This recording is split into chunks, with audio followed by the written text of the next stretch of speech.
تلك الدار الآخرة نجعلها للذين لا يريدون علوا في الأرض ولا فسادا والعاقبة للمتقين. الحمد لله رب العالمين والصلاة والسلام على المبعوث رحمة للعالمين نبينا محمد وعلى آله وصحبه ومن tabi'ahum bi ihsanin ila yaumiddin, amma ba'd. Ini pertemuan yang ke-15 dari pembahasan kitab Bulughul Maram min Adillatil Ahkam dari Babul Buyu', Kitabul Buyu' dari Bulughul Maram. Dan kita masih di pembahasan tentang syarat-syarat jual beli dan jenis-jenis jual beli yang dilarang. Kita akan memasuki pembahasan berikutnya pada hadits yang ke-18 di Babul Buyu' ini. Berkata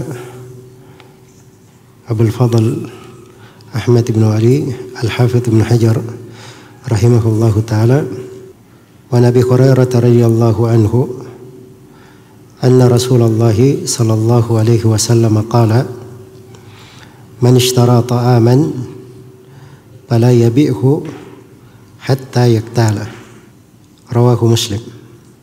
Kata beliau dari Abu Hurairah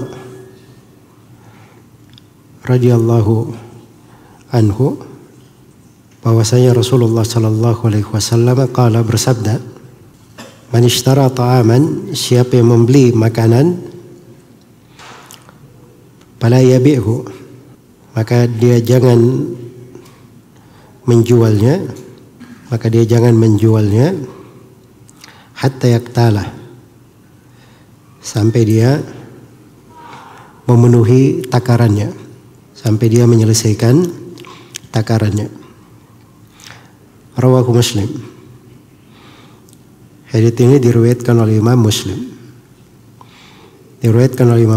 Di kitab As-Sahih dari jalur Ad-Dhahhak bin Uthman dari Bukair bin Abdullah ibn al-Ashaj dari Sulaiman bin Yasar dari Abu Hurairah radhiyallahu anhu, dan diberi judul oleh Imam Nawawi di Kitabul Buyu', Babu Butlani Bai'ul Mabi' Qabla al-Qabd, bab tentang batilnya menjual barang sebelum dipegang.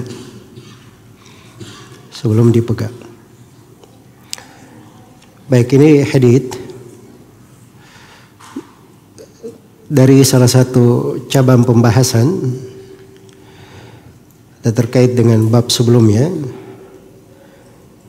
dilarangan al-gharar,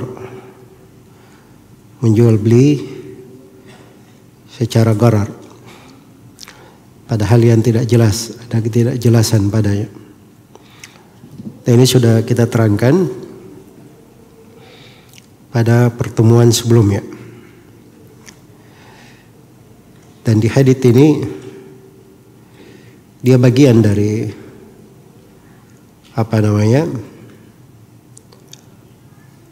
menghindari sesuatu yang ada bentuk gharar di dalamnya. Tetapi di dalam hadits ini terdapat kaidah-kaidah atau terdapat kaidah tersendiri di pembahasan jual beli. Kita detailkan dari lafaz kalimat di dalam hadits.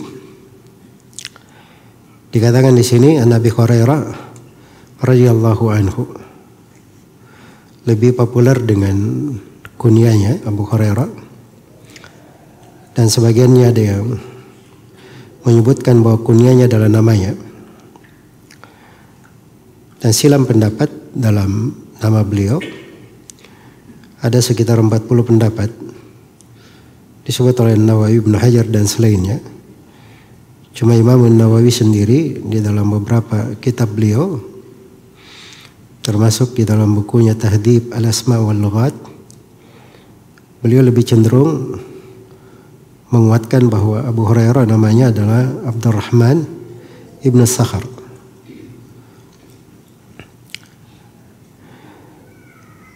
Abu Hurairah radhiyallahu anhu di sini beliau meriwayatkan dari Rasulullah sallallahu alaihi wasallam. Ya. Abu Hurairah ini dari sahabat yang di buku-buku riwayat itu disebut sahabat yang paling banyak riwayat haditsnya. Sahabat yang paling banyak riwayat haditsnya. Padahal Abu Hurairah radhiyallahu anhu beliau masuk Islam 4 tahun sebelum Rasulullah sallallahu alaihi wasallam meninggal. Jadi masa beliau bersahabat dengan Nabi sallallahu alaihi wasallam, mendampinginya dan mengambil ilmu darinya itu cuma 4 tahun. Tapi lihat bagaimana keberkahan yang Allah berikan. Sebab keberkahan itu kembali kepada diri seseorang juga. Untuk apa dia belajar? Bagaimana cara dia belajar? Bagaimana kejujurannya? Sidq. Iya. Makanya Abu Hurairah itu dipuji oleh Nabi Sallallahu Alaihi Wasallam. Dalam sebuah pertanyaannya Nabi berkata, saya sudah menyangka tidak akan ada yang bertanya sebelum engkau ya Abu Hurairah tentang hal itu. Itu menunjukkan semangatnya. Dan beliau pernah ditanya, kenapa engkau terlalu banyak meriwayatkan hadits, padahal engkau itu cuman bersahabat dengan Nabi 4 tahun saja. Kata beliau radhiyallahu anhu, adapun saudara-saudara saya dari kalangan muhajirin, mereka di sebagian waktu sibuk di pasar. Sebab kaum muhajirin mereka berhijrah, tidak ada rumah di Madinah, tidak ada tanah. Maka kegiatan ma'isyahnya di pasar. Adapun saudara-saudara saya dari kalangan muhajirin, mereka sibuk di kebun-kebunnya. Adapun saya selalu mulazamah dengan Nabi Sallallahu Alaihi Wasallam. Dan kadang saya mengganjal perut saya dengan batu-batu supaya tidak terasa lapar itu. Itu Abu Hurairah. Kelihatan kesungguhan. Ya kalau penuntut ilmu itu terlihat padanya al-hirs, kesungguhan, itu ciri baik itu. Tanda baik. Iya. Nah, itu kita dapat ya di halaqah-halaqah, di guru-guru kita belajar. Saya ingat dulu untuk duduk di depan Syekh Mukbil itu perjuangan. Kadang harus tidur di situ. Harus datang beberapa jam. Ya. Alhamdulillah saya sering duduk di depan. Dan untuk mendapatkan sebagian pelajaran, dia harus terlambat makan, terlambat begini. Nah, itu biasa di orang belajar. Ya, kalau terlihat darinya keseriusan dan kesungguhan, Allah itu tidak akan melantarkan hamba yang maksudnya baik dan punya kesungguhan. Makanya Abu Hurairah itu radhiyallahu anhu, suatu hari Nabi berkata, siapa yang menghamparkan ridanya, kemudian dia genggam ke dadanya, maka dia tidak akan lupa apa yang saya bicarakan. Hadits yang saya sampaikan. Nah waktu itu yang hadir cuma Abu Hurairah radhiyallahu anhu. Makanya beliau pun mendapatkan ilmu yang sangat banyak. Dan juga menunjukkan bahwa ilmu itu anugerah dari Allah, taufik dari Allah. Walaupun kita punya dunia dan segala isinya, tidak bisa dibayar ilmu itu dengan dunia yang dimiliki. Tapi itu adalah pemberian dari Allah Subhanahu wa Ta'ala dan keberkahan. Karena itu kalau ingin pemberian, ingin keberkahan, mohon kepada Allah Subhanahu wa Ta'ala. Dan rajin-rajin beramal dengan ilmu. Rajin beramal dengan ilmu. Sebab orang yang berilmu itu beda dengan orang yang tidak berilmu. Iya. Jangan sampai belajar, tapi giliran urusan ribut dengan orang-orang, dia lebih jahil dari orang jahiliyah. Itu bukan para penuntut ilmu namanya. Seorang penuntut ilmu itu ilmunya terlihat pada dirinya, pada pembawaannya. Terlihat dalam menyikapi masalah-masalah. Itu orang yang belajar dan menuntut ilmu. Baik. Karena itu Abu Hurairah radhiyallahu taala anhu itu banyak mendapatkan ilmu karena kesungguhan doa dari Nabi sallallahu alaihi wasallam, juga dari pemberian Allah Subhanahu wa Ta'ala kepadanya. Baik, siapa 7 sahabat yang paling banyak meriwayatkan hadits? Siapa yang hafal 2 bait syair As-Suyuti? Apa ahad minkum yahfaz? Hah?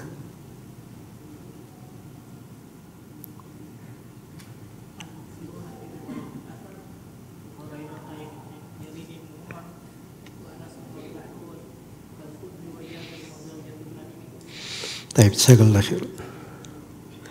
والمكثرون في رواية الأثر أبو هريرة يليه بن عمر وأنس والحبر كالخدري وجابر وزوجة النبي.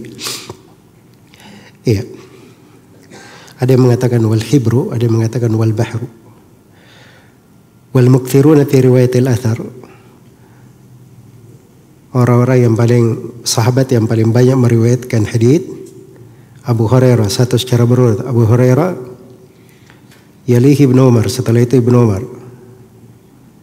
Wa Anasun, setelah itu Anas, yaitu Anas bin Malik Ibnu Nadar Al-Ansari.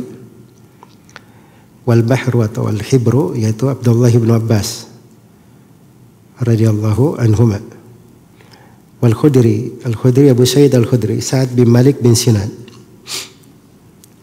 Wa Jabirun, yang keenam Jabir, itu Jabir bin Abdullah bin Amr bin Haram Al-Ansari. Dan yang ketujuh adalah Aisyah bintu Abi Bakar As-Siddiq radhiyallahu anhuma, istri Nabi sallallahu alaihi wasallam. Dikatakan anna Rasulullah sallallahu alaihi wasallam qala man ishtara ta'aman, siapa yang membeli makanan. Ishtara sudah berlalu ya, bahwa kata syara dan kata al-bai' itu dua kata yang mengandung dua makna yang berlawanan. Jadi syara bisa bermakna membeli dan bisa bermakna menjual. Bisa bermakna membeli dan bisa bermakna menjual. Sama dengan al-bai' juga. Iya. Ya, di sini saya terjemahkan tadi dengan makna membeli, karena memang hadits, kelanjutan hadits menunjukkan hal itu. Ya, kalau sudah dia beli, fala yabi'hu, jangan dia jual. Hatta yaktalah,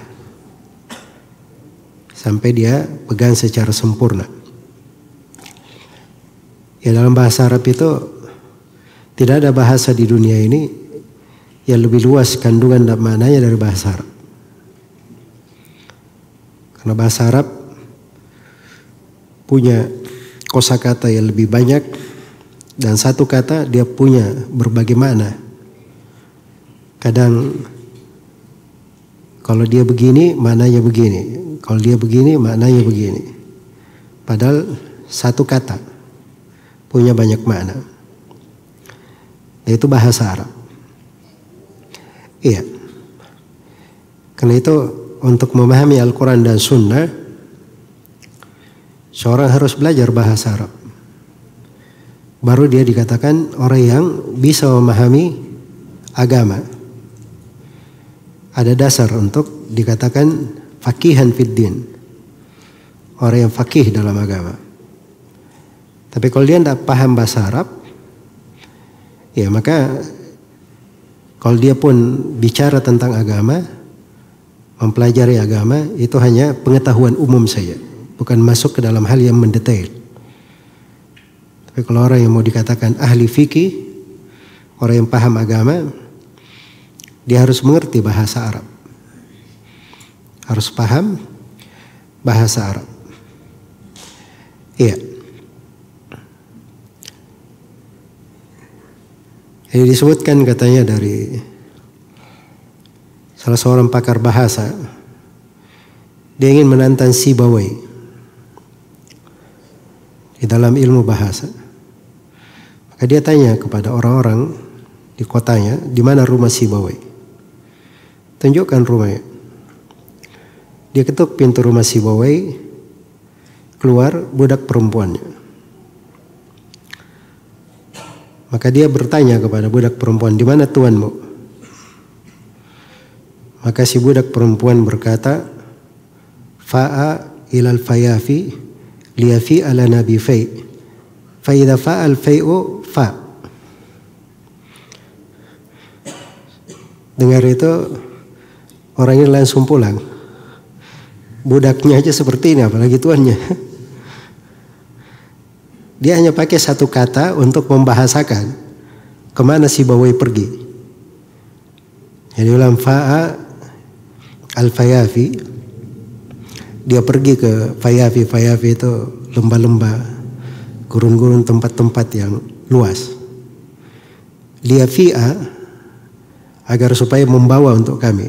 Fai itu sesuatu yang dibawa bisa menjadi barang berharga. Makanya harta rampasan perang itu salah satu namanya fai. Liyafi ala nabi fai. Fai itu suatu bawaan. Ya. Fa'idha fa'al fai'u, ini beda lagi namanya, pakai fa' juga. Fa'a kalau al-fai siang hari sudah lebih setengah, itu fa'al fai'u namanya. Ya, fa'idha fa'al fai'u fa'. Fa' di sini yang terakhir artinya dia akan kembali ke rumah. Ya bisa lihat ya, satu kata maknanya banyak. Coba orang Arab semuanya paham itu penggunaan. Bicara apa penggunaan. Mereka paham dan mengerti.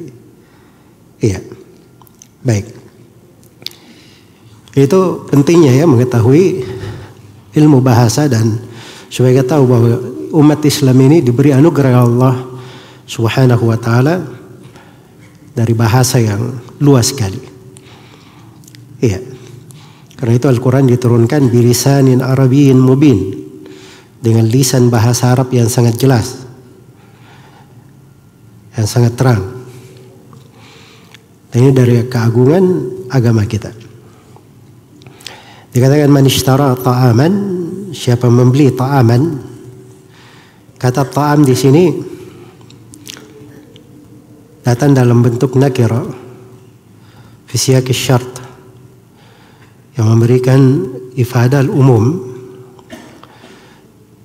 Ta'am artinya makanan, tapi konteksnya di sini umum. Makanan apa saja? Makanan apa saja? Iya.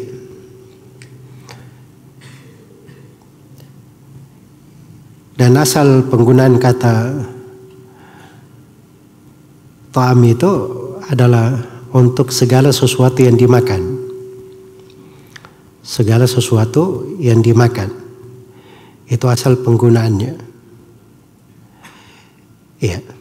Tapi kadang dipakai juga kata ta'am untuk sesuatu yang diminum. Tapi itu jarang ya terjadi.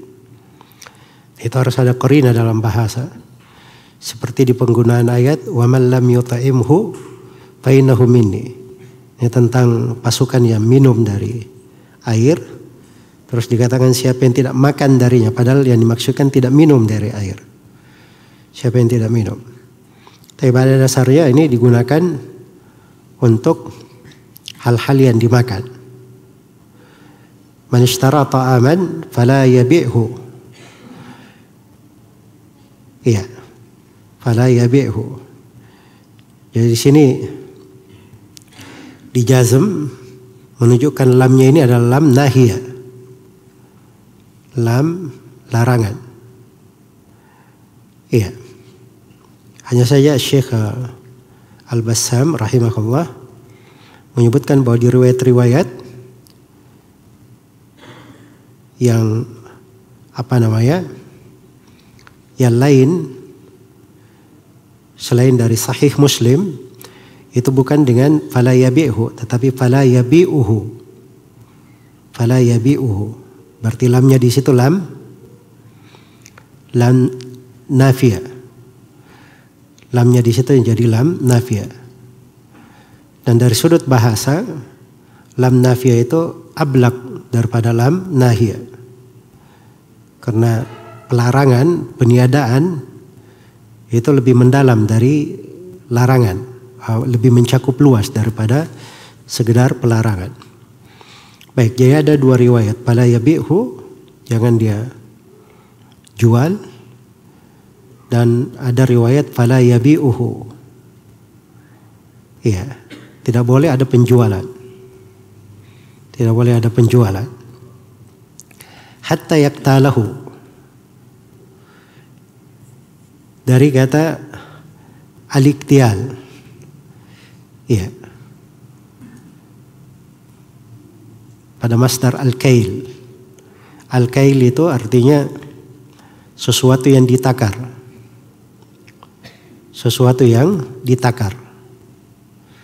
Jadi kalau dia bisa ditakar, maka itu disebut iktial. Contoh misalnya beras di liter, itu kail namanya. Atau gandum dihitung pakai sa', itu kail namanya. Atau bukan liter ya, di karung misalnya, itu kail juga namanya. Kalau hitungannya karung. Jadi sesuatu yang sifatnya ditakar, itu disebut kail. Jadi hatta yaktalahu artinya sampai dia menyempurnakan pembelian makanan itu sudah selesai ditakar semuanya. Sudah dikilo, ya, sudah diberikan ke dia, baru boleh dia jual. Dia beli beras misalnya 10 kilo, dia sudah bayar. Berasnya baru mau di liter. Terus ada langganannya datang, Pak, sini saya mau beli beras. Nah, di sini dia belum boleh jualan, karena berasnya belum belum dia terima, belum selesai di liter untuknya. Jadi harus selesaikan dulu di liter untuknya, diberikan kepadanya, baru boleh dia menjual. Baru boleh dia menjual. Jelas ya? Jadi begitu maknanya. Di sebagian riwayat nanti akan kita sebutkan hatta yastawfiyahu, sampai dia memegangnya secara sempurna. Dan di dalam sebagian riwayat hatta yakbidahu, sampai dia pegang. Sampai dia pegang. Maksudnya di riwayat-riwayat hadits yang lain yang semakna dengan ini. Baik. Di dalam hadits ini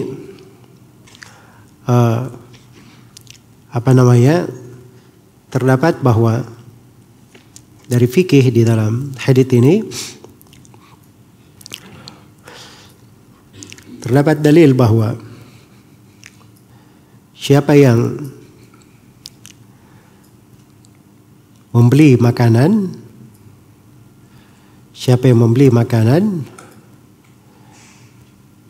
maka tidak boleh dia menjualnya sebelum dia pegang, sebelum sempurna ditimbang untuknya dan dia terima barang itu. Dia terima barang tersebut. Baik. Jadi ini kandungan pokok yang dimaksud dari hadits ini. Baik. Kemudian di sini perlu diketahui bahwa hukum umum yang berjalan di tengah mayoritas ulama bahwa segala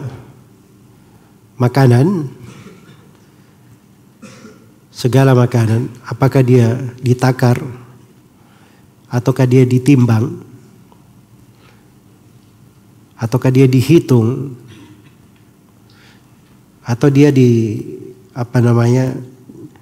diukur dengan meteran atau per jangka, katakan sejengkal, semeter, 1 dira, itu kan ukuran juga namanya. Atau ada yang sifatnya jizafan, dia tidak ada ukuran tertentu.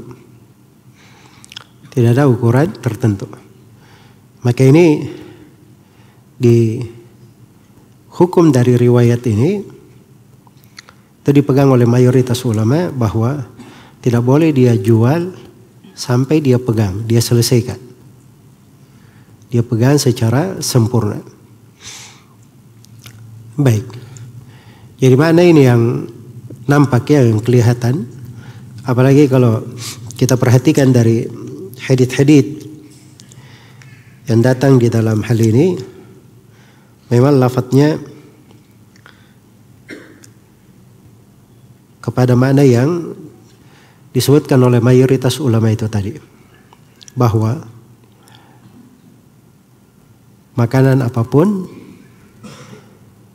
itu tidak boleh dijual sebelum dia memegangnya, sebelum dia miliki secara sempurna. Di antara hadits-hadits tersebut, selain dari hadits yang telah kita baca, adalah hadits Ibnu Abbas radhiyallahu anhuma, diriwayat Bukhari dan Muslim. Bahwa Nabi SAW bersabda, "Man ibta'a ta'aman fala yabi'hu hatta yastawfiyah." Siapa yang transaksi makanan, maka tidak boleh dia menjualnya sampai dia sudah sempurna memegangnya, sudah sempurna memilikinya. Qala Ibnu Abbasin radhiyallahu anhuma, wa la ahsabu, bisa dibaca wala ahsabu kulla syai'in illa mithlahu. Dan saya tidak hitung segala sesuatu kecuali semisal dengannya. Hadits lain diriwayatkan oleh Imam Ahmad dari Hakim bin Hizam, bahwa Nabi sallallahu alaihi wasallam bersabda, "Idza ishtaraita syai'an fala tabi'hu hatta taqbidahu." Kalau kamu membeli sesuatu, maka jangan kamu menjualnya sampai kamu pegang. Dan di riwayat Abu Daud dari hadits Zaid bin Thabit, ini hadits yang ketiga, Nabi SAW bersabda, tadi katakan Nabi SAW naha an tuba'a sil'atu hatta tubta hatta yahuzuha at-tujjaru ila lihalihim. Sungguhnya Nabi SAW melarang barang itu dijual ya sampai selesai penjualannya, hingga para pedagang membawa barang-barang itu ke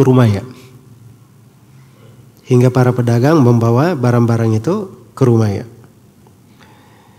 Maka ini dalil-dalil tegas ya. Dan ini menjadi satu kaidah besar di pembahasan jual beli, bahwa siapa yang membeli sesuatu tidak boleh dia jual kecuali setelah dia pegang barang itu.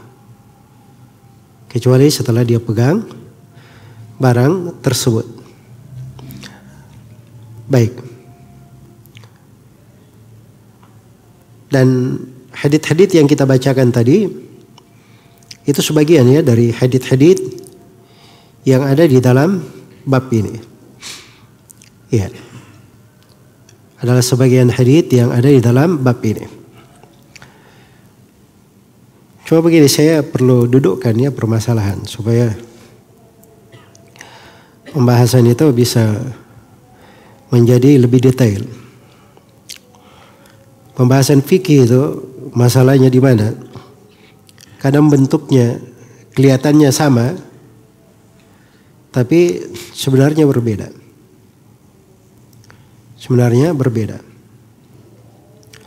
Saya beri contoh sekarang. Mobil.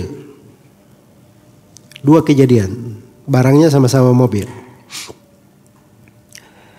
Tapi di kejadian pertama ini, mobil ini dihadiahkan ke saya. Dihadiahkan ke saya. Dihibahkan ke saya. Atau saya dapat warisan. Tapi warisannya belum saya pegang. Mobil itu warisan saya. Jelas ya? Ini namanya harta yang masuk bi asbabin qahriyah. Ini contoh kasus. Baik, pertanyaannya, mobil dalam bentuk ini saya mau jual, saya belum pegang. Tapi saya mau jual. Boleh atau tidak? Jawabannya di sini boleh. Jelas ya? Tapi ada mobil di showroom di sana. Mobil punyanya si A. Punyanya si A. Terus ada yang datang ke saya, ingin mobil itu. Saya jual mobil itu kepadanya sebelum saya membelinya, sebelum saya memilikinya. Ini boleh atau tidak? Ini yang dibicarakan dalam hadits ini, tidak boleh. Kenapa beda yang pertama dan kedua? Padahal sama-sama bentuknya. Kan barang belum saya pegang. Barang belum masuk ke dalam gudang saya. Barang belum masuk ke area yang saya kuasai. Sama atau tidak? Sama. Tapi kenapa hukumnya beda? Karena sebabnya beda. Sebab masuknya harta itu berbeda. Jelas ya? Kalau hal-hal yang terkait dengan hibah, wakaf, hadiah, warisan, itu babnya bab tabarruat dimasukkan. Dan itu hukum di dalam hal itu beda dengan hukum di babnya yang sifatnya al-mu'awadhat. Ada transaksi tukar menukar. Jelas ya? Itu fikih besar di dalam memahami jual beli. Makanya kadang orang-orang itu dia banyak keliru. Apalagi kalau lihat orang-orang yang kasih fatwa aneh-aneh, itu dasarnya karena dia tidak mengerti hal-hal yang seperti ini. Sebab ini masalah-masalah detail dipahami oleh orang yang berilmu. Dia pandai membedakan masalah-masalah. Dikasih 1001 macam masalah, dia bisa membedakan. Ini beda antara A dan B, antara yang ketiga dan keempat, antara yang ke-40 dan yang ke-1000, beda. Dia bisa membedakan. Nah, itu ilmu namanya. Jelas ya? Ilmu. Tapi kalau belajar ilmu cuma sepotong-sepotong, itu menjadi masalah. Baik, saya tadi sudah sebutkan ya tentang jenis harta yang masuk itu. Kita bedakan antara hal yang harta yang masuk dalam bentuk transaksi jual beli dan harta yang masuk dalam bentuk sebab qahriyah. Kalau sudah dihadiahkan itu jadi milik dia. Sudah warisan itu masuk ke milik dia. Suka tidak suka itu masuk ke milik dia. Jelas ya? Itu beda bentuknya. Itu beda bentuknya. Baik. Makanya Umar itu pernah membeli seekor kendaraan.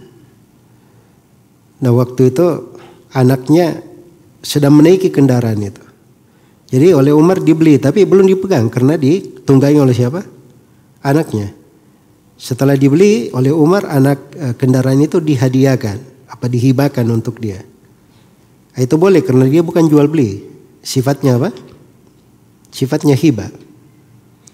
Ya, maka dibedakan antara dua hal tersebut. Baik, sekarang saya kembali kepada masalah kita ini. Ini di konteks siapa yang membeli makanan. Saya sudah terangkan tadi bahwa makanan ini umum ya. Makanan ini umum. Dan di lafadz hadits-hadits yang saya sebutkan tadi, itu bukan disebut makanan saya. Tapi sebagian riwayat lebih luas. Idza ishtaraita syai'an, apabila kamu membeli sesuatu itu makanan maupun selain makanan. Iya. Naha an tuba'as sil'ah. Ini barang, dalam bentuk barang. Jadi apa saja yang dibeli, seorang sudah membelinya, tidak boleh dia jual kecuali setelah dia pegang. Kecuali setelah dia apa? Dia pegang. Apa makna dia pegang tadi? Lafadz hadits ini macam-macam ya, supaya kita tahu makna yang diinginkan apa. Dia pegang itu di sebagian riwayat dikatakan sampai selesai ditakar. Ditimbang, selesai dulu timbangannya, sudah selesai timbangan, sudah dia pegang, itu dipegang namanya. Sebagian riwayat hatta yastawfiyahu, sampai sudah lengkap. Kalau masih sebagian belum, tapi sampai lengkap sempurna. Di sebagian riwayat hatta yakbidahu, sampai dia pegang, dia genggam. Di sebagian riwayat sampai dia pindahkan ke rumahnya. Dia pindahkan ke mana? Ke rumahnya. Jadi ini makna-makna menunjukkan hal yang sama. Menunjukkan hal yang sama bahwa harus di apa? Harus dipegang.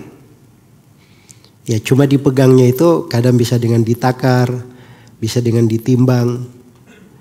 Iya. Bisa dengan ditimbang. Baik. Dan yang dimaksud di sini oleh hadits, kalau kita baca riwayat-riwayat, itu larangan menjual sesuatu sebelum dipegang. Dan ini mencakup bukan hal yang ditakar saja atau ditimbang saja, tapi sesuatu yang tidak diukur dengan timbangan dan takaran pun itu masuk, tidak boleh dijual sampai selesai. Kalau kita lihat ke makna haditsnya seperti itu. Dan ini yang dipegang oleh mayoritas ulama. Dan ini salah satu riwayat dari Imam Ahmad. Dan ini yang dikuatkan oleh Syekhul Islam Ibnu Taimiyah dan Ibnu Al-Qayyim. Iya. Dan sebagian ulama, dan ini yang populer di madhab Imam Ahmad, dia bedakan. Kalau misalnya kalau barang itu ditimbang atau ditakar, itu tidak boleh sebelum dipegang. Tapi kalau dia tidak ditimbang dan tidak ditakar, dihitung dengan juzaf, dia diambil secara umum, tidak ada ukuran tertentu, maka itu nggak apa-apa. Nah, ini salah satu pendapat. Dan kelihatannya bahwa pendapat ini itu tidak begitu kuat. Karena kita sudah baca riwayat-riwayat hadits, itu maknanya sama. Ya, makna dari riwayat-riwayat hadits itu sama. Iya. Baik. Karena sebenarnya mereka ada sudut pendalilannya di dalam hal ini, tetapi pendalilannya lemah, tidak kuat. Ya, dan cukup tadi ya, supaya kita tidak terlalu memperluas masuk ke dalam hal-hal yang detail. Maka cukup tadi dipahami bahwa riwayat-riwayat itu sifatnya umum. Ya, riwayat-riwayat itu sifatnya umum. Jadi apa saja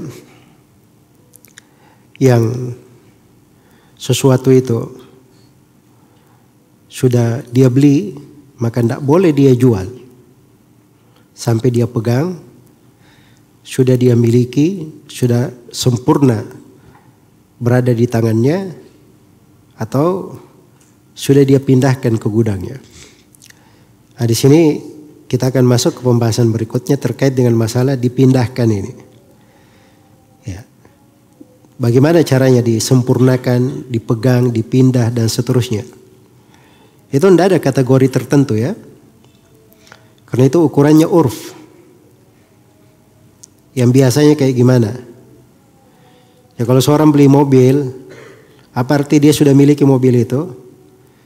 Ya kalau dia pergi ke showroom misalnya, beli mobil di showroom, dia bayar di sana, Terus datang orang yang pesan barang kepada dia, ayo kamu ke showroom sini, mobilnya saya sudah bayar.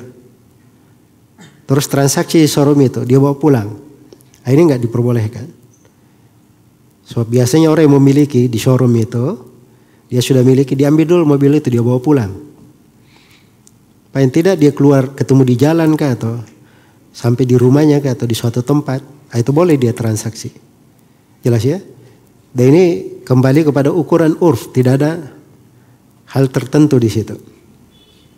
Ya tidak ada ketentuan tertentu cara memegangnya. Dan ini terkait dengan masalah cara memegang. Ini pembahasan agak detail ya, dan berkembang di masa sekarang ini banyak pembahasan yang terkait dengan hal itu. Karena kata al-qabd memegang, apa arti memegang? Itu mencakup banyak pembahasan. Akan datang nanti kita di bab riba. Salah satu hal yang terkait dengan riba, kalau dua barang ribawi itu harus taqabud, saling pegang, yadan biyadin, tangan dengan tangan langsung. Ukuran pegang itu apa? Ya, apalagi di masa sekarang ini. Sekarang saya pergi beli emas. Duitnya saya nggak bawa, duitnya di rekening saya. Jelas ya? Tapi saya gesek bayar, itu sudah dipegang atau belum? Nah, itu masuk kepada urf, karena biasanya di rekening ada duitnya. Begitu sudah dia gesek keluar nota pembayaran, duit itu sudah berpindah ke rekening si penjual. Nah, itu sudah dipegang juga namanya. Jelas ya? Sudah dipegang juga. Jadi kata taqabud ini menjadi dasar pembahasan di masa kini. Memang agak detail ya untuk masuk di situ. Karena itu saya selalu ingatkan bahwa pembahasan jual beli kontemporer kekinian itu perlu fikih yang bagus. Seorang harus belajar dulu dasar-dasar memahami hadits seperti ini. Ya, baru dia bisa melangkah naik ke situ. Yang menjadi masalah sekarang ini yang mengherankan dan aneh bin ajaib di masa sekarang ini. Dengan masa YouTube ini, media-media, ya orang-orang nggak tahu dia asal usul belajarnya di mana. Kadang dia memahami sesuatu dia baca sendiri, tiba-tiba bisa jadi ahli fikih kontemporer. Ya, jago kasih fatwa fikih di sana sini. Nggak pernah duduk ini sama guru. Coba bisa dibayangkan itu. Kekacauan yang akan terjadi kayak gimana? Iya. Kita yang belajar dari ulama-ulama besar itu kadang sebagian masalah itu diulangi supaya bisa mengerti, berkali-kali diulangi. Dan sebagian masalah kita pahami dengan duduk dengan beberapa ulama yang lain. Iya. Jadi kadang saya sebagian waktu itu saya pikir saya sudah pahami semua babul buyu dan seterusnya. Saya hadir di pelajaran Syekh Shalih Al-Fauzan. Raudhul Murbi' beliau baca di pembahasan jual beli. Oh, itu ilmu-ilmu ajib di dalam memahami, di dalam pembahasan jual beli. Karena itu penting sekali. Nggak cukup orang sekolah jurusannya usul fikih, setelah itu dia masuk di bab jual beli. Dia nggak pernah belajar bab jual beli kepada guru. Orang-orang yang mumpuni di situ. Ilmu ini dengan talaki, bukan hitung-hitungan. Apalagi masuk di dalam masalah perkara kontemporer. Karena itu salah besar dari kesalahan penuntut ilmu. Dia belajar, dia cuma lihat ini ustadz kelihatannya santun, bagus. Ya titel-titelnya juga hebat-hebat. Tapi dia tidak pernah lihat ini histori belajarnya di mana. Dia mengambil ilmu dari mana. Itu keliru di dalam belajar. Dan ini selalu saya ingatkan ya, karena antum ini para penuntut ilmu. Para penuntut ilmu itu harus tahu jalan dan harus mengerti cara belajar. Iya. Kalau tingkatan tematik ya silakan aja. Karena biasanya yang tingkatan tematik itu supaya hadir majelis ilmu, supaya dia happy-happy aja. Hatinya tenang, dapat faidah dan seterusnya. Ya kita doakan supaya mereka ini selalu diberi hidayah, diberi tuntunan, diberi kemudahan. Ya kita bangga ya dengan hal-hal seperti itu. Tapi kalau belajar ilmu itu ada cara belajarnya. Ada cara belajarnya. Masuk ke dalam hal yang lebih detail, itu lebih ada lagi ketentuan-ketentuannya. Baik. Jadi ini mungkin yang bisa dibahas ya untuk hadits ini. Haditsnya agak panjang. Tadinya saya mau baca 3 hadits ini, cuman 1 hadits aja sudah panjang. Baik.